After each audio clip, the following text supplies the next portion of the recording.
네, 안녕하세요. 차트 선생입니다. 오늘 찍어볼 내용은 우리 조선주에 관련된 내용을 찍어볼 거예요. 야, 조선주? 뭐 재밌지도 않은 거 왜 가지고 왔냐?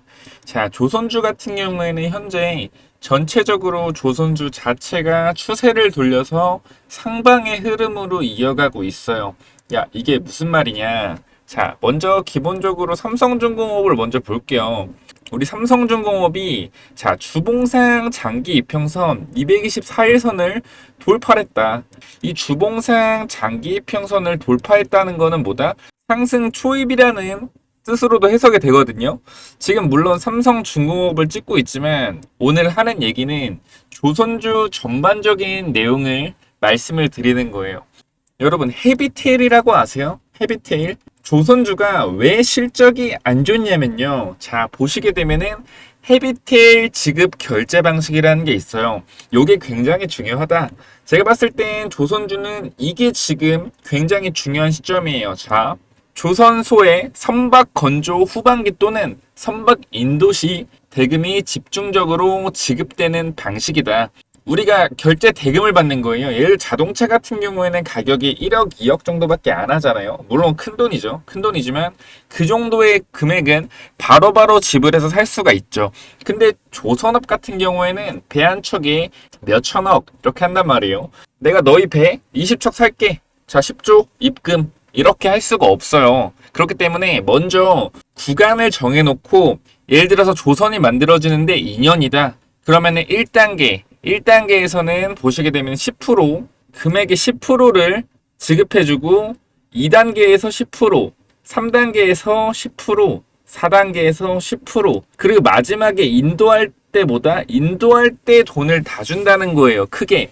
그럼 크게 5단계로 나눴을 때 조선주가 돈을 많이 받을 때가 언제다? 배를 다 만들고 인도할 때라는 거죠. 자, 그죠? 그러면은 우리가 잘 생각해봐요. 그러면 배가 만들어지는데 기본적으로 통상 2년 정도가 걸린다고 하면은 2023년도 1분기에 뭐 했다?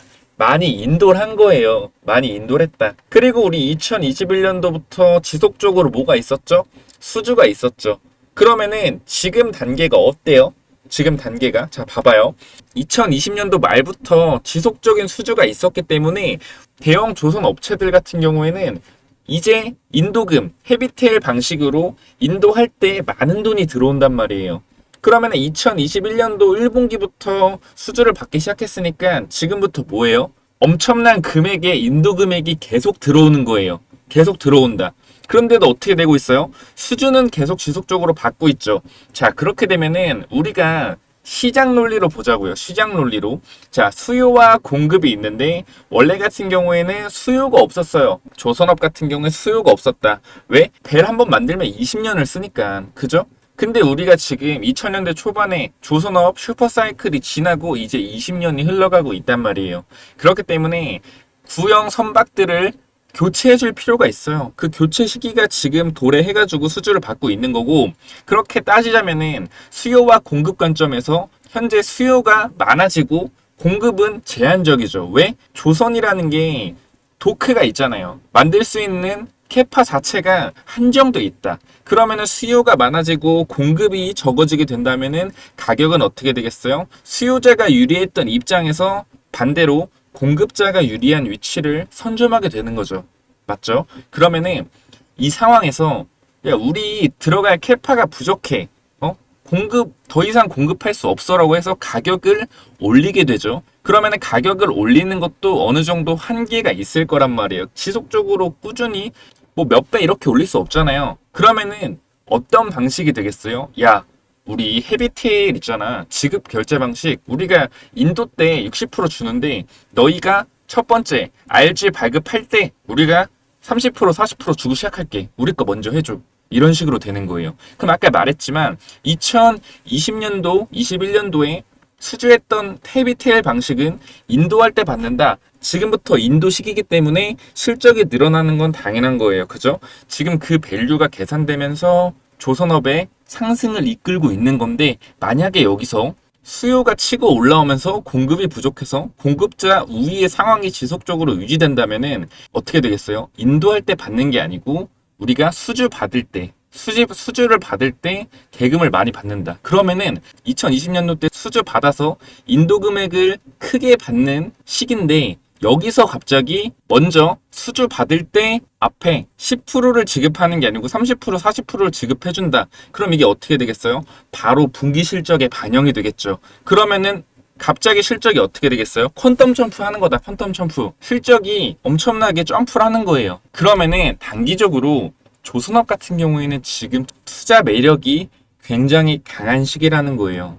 뉴스 하나 보자면은 내년 선박 해체 사상 최대 일감 꽉 찬 조선사 줄 서시오. 그죠? 수요가 공급을 초과하고 있어요. 규제 강화로 선박 교체 가속화, 발주 많아져도 건조 캐파는 한정, 각사 선별 수주 셈법 다양해질까? 우리가 친환경 ESG 경영이 확산되면서 노후 선박, 배기를 많이 배출하는 노후 선박을 쓸 수가 없게 전 세계적으로 규정을 하고 있어요. 그렇기 때문에 노후 선박에 대해서 조기 해체하는 경향들이 많아지고 있고요. 자, 그리고 컨테이너선 같은 경우에도 팬데믹 때 운임이 굉장히 많이 올라서 이 컨테이너선을 더 이상 쓸 수 없음에도 불구하고 해체는 27척에 그쳤다. 왜? 계속 운행을 했었어야 되니까. 그죠? 근데 우리가 운임 지수가 팬데믹 이전 수준으로 하락하고 탄소 배출 규제가 시행이 되고 있기 때문에 지금부터 오래된 컨테이너선 해체도 지속적으로 시행될 것이다.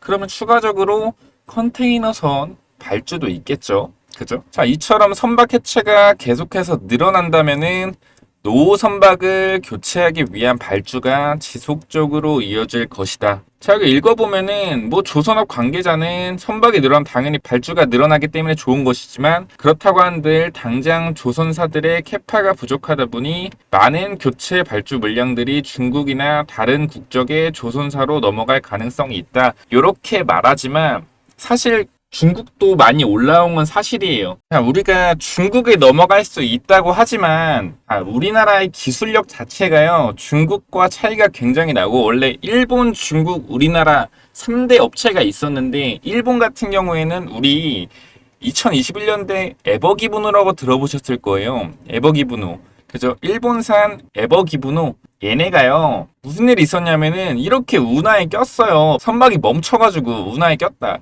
그렇기 때문에 이러한 짜잘한 사고가 있게 되면은 시간당 5,200억 손실, 5,200억 손실이라는 거예요. 동물 떼죽음. 여기 안에 있던 동물들 다 죽었어요. 기술력 자체가 굉장히 중요하다.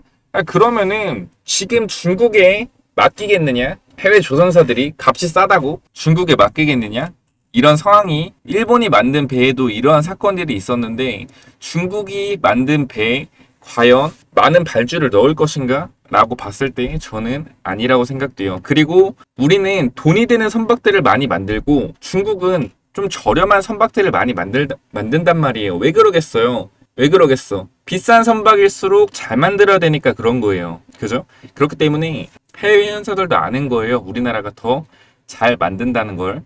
그렇기 때문에 이제 강조하자면은 이 헤비테일 방식의 변화가 생기게 되면은 조선사들은 지금 실적에서 컨텀 점프할 것이다.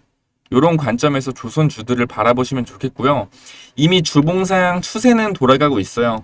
이 흐름들이 바뀌고 있다. 이 흐름 바뀌는 게 굉장히 힘든 흐름이에요. 왜? 여기에 물린 사람이 굉장히 많은 가격대예요. 굉장히 많은 가격대에서 뭐하고 있다? 차트를 돌리면서 물량을 받고 있다. 라고 보시면 될 것 같고요. 지금 투자자를 단기적으로 보더라도 우리 어때요? 와, 외국인 투자자들이 들어오는 금액을 보세요. 들어오는 금액. 외국인 투자자가 들어오는 금액들을 보세요. 지금 어때요? 개인들만 팔고 있어요. 개인들. 여기 물려있는 개인들 매물을 다 받아가고 있다. 조선주 절대 놓치시면 안 되고요. 단기적으로 밀리더라도 지속적인 실적 성장이 있을 것이다. 왜? 2022년도, 2020년도, 21년도에 발주한 수주들이 지금 대금을 많이 받을 거예요. 조선주는 팔 때가 아니고 뭐다? 가진 것을 지킬 때다 말씀드리고요. 조선업별로 다 틀리잖아요. 삼성중공업이나 하나오션이나 현대미포, 조선이나 다르기 때문에 이거를 지금 단순히 헤비테일 방식 하나 설명하는데도 10분, 15분이 걸려요. 그렇기 때문에 종목을 다 차트를 볼 수는 없어요. 일단 기본적으로 삼성중공업 살짝 봤는데 다른 종목, 다른 조선사 차트 분석이나 아니면은 기업 분석이 궁금하시거나 조선업 말고도 다른 업종이나 다른 종목이 궁금하시다면은 밑에 문자로 남겨주세요. 제가 확인하고 영상 찍도록 하겠습니다. 감사합니다.